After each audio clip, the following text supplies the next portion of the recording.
Hello everyone, इस video में समझने वाले पाउंडल क्या है। Poundal means it is a unit of force.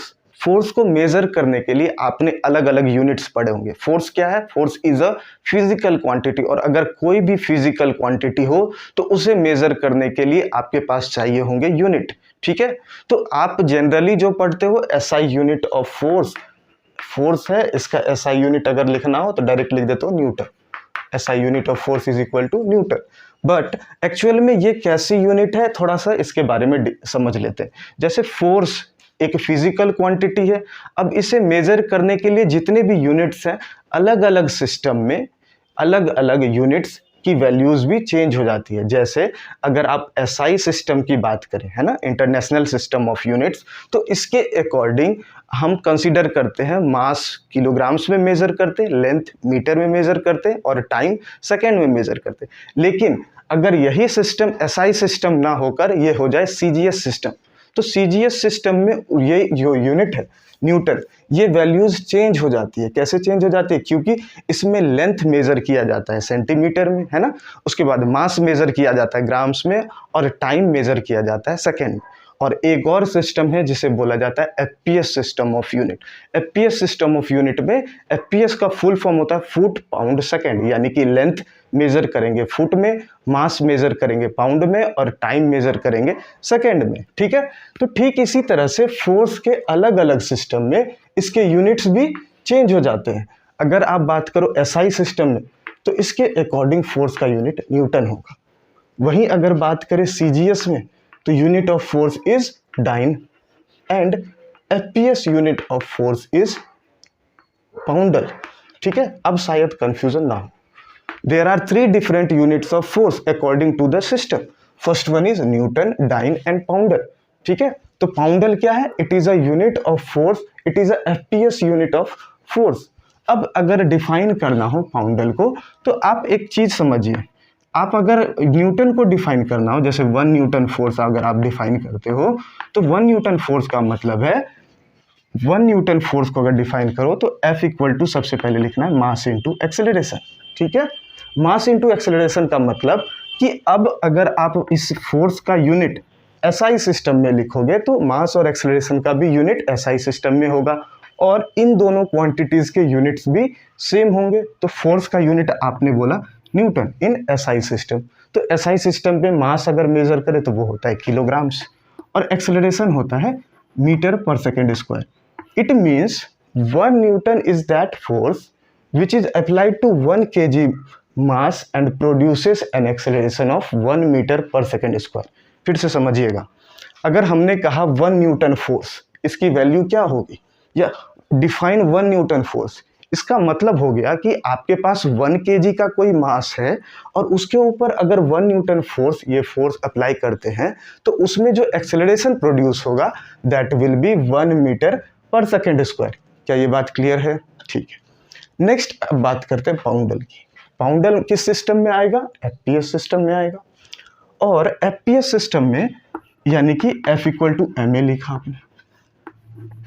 अब आप ये मेजरमेंट करने वाले हो किस सिस्टम में? FPS में।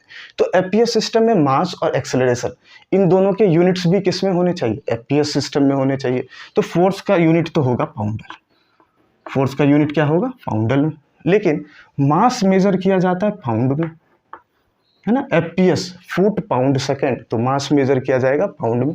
और एक्सेलरेशन होगा फीट पर सेकेंड स्क्वायर। जैसे मीटर पर सेकेंड स्क्वायर होता है, तो यहाँ पर लेंथ मेजर किया जाता है फीट में, तो so that is feet per second square. Now we have to define 1 poundal force. ठीक है, 1 poundal force is that force when applied to 1 pound object, है ना, when applied to an object having mass 1 pound and it produces an acceleration of 1 feet per second square, then it is known as 1 poundal force. I hope इसका definition आपको clear हो गया होगा कि 1 pound के object पर ऐसा force apply किया गया कि उसमें एक्सेलरेशन अगर 1 फीट पर सेकेंड स्क्वायर हो जाता है, that means that force is 1 पाउंडल।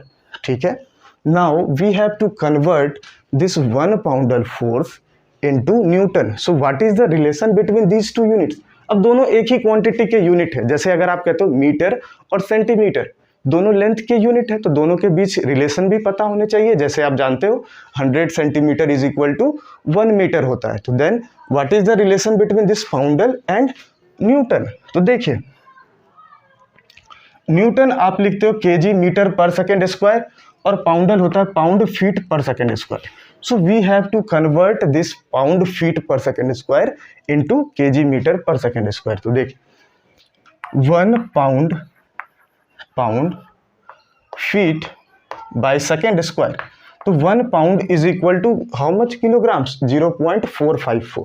So multiplying it by 0.454 it will give pound converted into kilograms. ठीक है, next feet. 1 feet is equal to 12 inches. 1 feet is equal to 12 inches and 1 inch is equal to 2.54 centimeter multiplied by 2.54 centimeter and dividing it by 100 will give meters. So meter and second will be as usual, उसमें कोई changes नहीं हो। Now we have to calculate the values. अब कैसे calculate करेंगे? सबसे पहले देखिए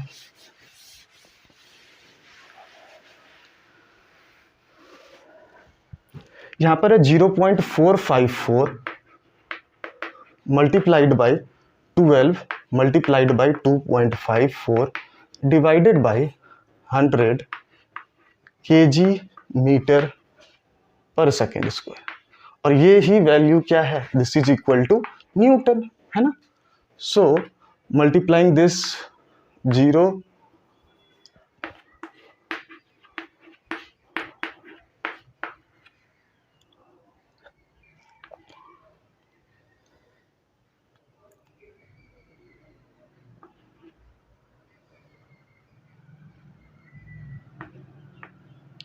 0.1362 है ना, 1.362 by 10 Newton is equal to 0.136 Newton.